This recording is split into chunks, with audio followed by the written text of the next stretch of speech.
अभिषेक झा, पूरा देश इंतजार कर रहा है कि कब ये मुद्दे शामिल होंगे। रत्नाकर जी, आ रही हूँ सर, आ रही हूँ। पूरा देश इंतजार कर रहा है कि कब जनता के मुद्दे शामिल होंगे, क्योंकि रविशंकर प्रसाद को आपने सुना, वो ये कह रहे हैं कि आपका एजेंडा सिर्फ इतना होता है कि कौन कितने ज्यादा अपशब्द कह सकता है प्रधानमंत्री को, और कुछ नहीं।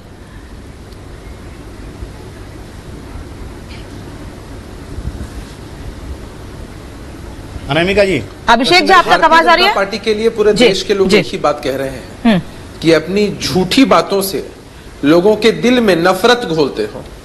जी, आप मुझे सुन पा रही हैं? हाँ जी, हाँ जी, कहिए कहिए अभिषेक जी, कहिए। आप मुझे सुन पा रही हैं? जी, भारतीय जनता पार्टी के लिए पूरे देश की जनता एक ही बात बोल रही है कि अपनी झूठी बातों से लोगों के दिल में नफरत घोलते हो। आज ये बता दो, कभी सच भी बोलते हो?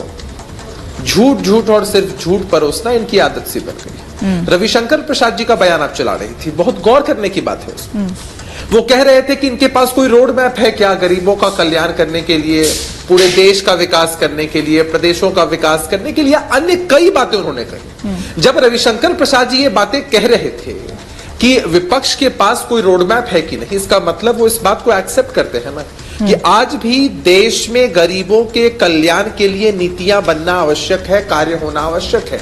आज भी देश के विकास के लिए, प्रदेशों के विकास के लिए नीतियां बनना आवश्यक है। यानी रविशंकर प्रसाद जी खुद इस बात पर मोहर लगा रहे हैं कि विपक्ष के लोगों को भी देश के उत्थान के लिए, विकास के लिए, गरीबों के कल्याण के लिए नीतियां बनानी चाहिए और उसको प्रेजेंट करना चाहिए। मतलब मोहर लगा दी कि भाई इन लोगों ने कोई काम नहीं किया। खैर, ये कुछ भी करते रहे। हेडलाइंस मैनेजमेंट की कोशिश कल से बहुत हो रही है कि वन नेशन वन इलेक्शन होगा। इतना आसान तो नहीं है। आपको मसौदा पेश करना होगा, 2/3 मेजोरिटी से लोकसभा राज्यसभा में चीजें पास होनी है। तो अभिषेक जी, इसीलिए तो आपके पास भी आएंगे ना, इसीलिए तो आपके पास भी आएंगे। यही कमेटी तो इसीलिए बनाई गई है ना कि तमाम नेताओं से, दलों से, आम जनता से राय लेके ये तय कर सके कि वन नेशन वन इलेक्शन में और किस तरह के का मसौदा तैयार करना चाहिए, प्रस्ताव में क्या चीजें होनी चाहिए। अभिषेक झा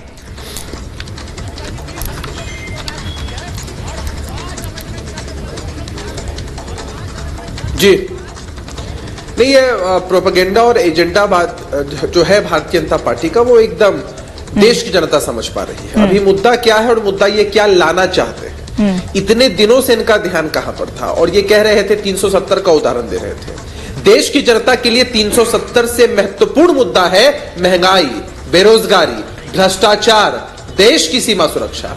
आज तक आप लोगों ने 2 करोड़ प्रतिवर्ष रोजगार देने के नाम पर बिल्कुल है। फिर आइए बात कर